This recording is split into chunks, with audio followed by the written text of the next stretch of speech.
আমার তো এই সম্মান তো বাড়ান নি, আমার তখন বাঁচতে হবে।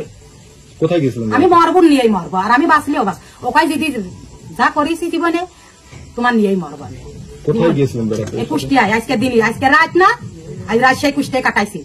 তারপরে বুধবারের দিন কাল সকালে 1টা-2টার সময় বাড়ি আসবো। দুজন কি একসাথে ছিলেন? হ্যাঁ, দুজনে একসাথে, একই ঘরে। একই ঘরে। আমার আর আমার সম্মান করানোর তাকিয়ে আমার আর কোনো দিন নেই। সব কোনো কথা মিথ্যা না। ডেকে নিয়ে আয় মসজিদে উঠবো, তোমার স্বামী কোরআন নেবে, আমি কোরআন নেবো। আমি একটা মিথ্যে কথা যে এটা তুমি প্রায় লোক জানে আমরা কোন গিয়েছি। এটা কোন কবে আর আমি তার কোনো বাণী কথা করছি না। আপনি কোন হোটেলে গিয়েছিলেন? না, কোনো হোটেল না। আচ্ছা, যেটা হবে না সেটা খবর। কার বাসায় গেছিলেন? ওই জায়গায় আমার বন্ধুর বাসায়, আমার কোন খালার বাসায়। তো সেখানে যে সেই বাসায় লোকজন থাকতো? হ্যাঁ, আপনাদের কিছু বলতো না? আপনার আত্মীয় পরিচয় দেয়, আত্মীয় পরিচয়। আপনি কি এক রুমের ভিতরে থাকা যায়? কয় আমার বউ, সে যেখানে নিয়ে যায় আপনার কি পরিচয়? কয় আমার বউ।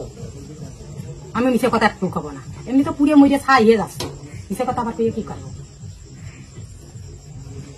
মিছে কথা কে তো আমার, আমি মিছে কথা কে আমি জীবন বাঁচাবো না। আমি যে রকম সত্যি কথা কে জীবন বাঁচাবো। আচ্ছা, মালিক যদি দেখা যাচ্ছে মালিক এখন বাড়ির ভিতরে আসবে বা আপনি ফোন থেকে আনতে পারবেন তাকে? আমি ফোন, আমার ফোনকে ধরছে নাকি? ফোন ধরছে না, ফোন নাম্বারটা নেন। না, আমি অত লেখাপড়া আমি কিছু জানি না।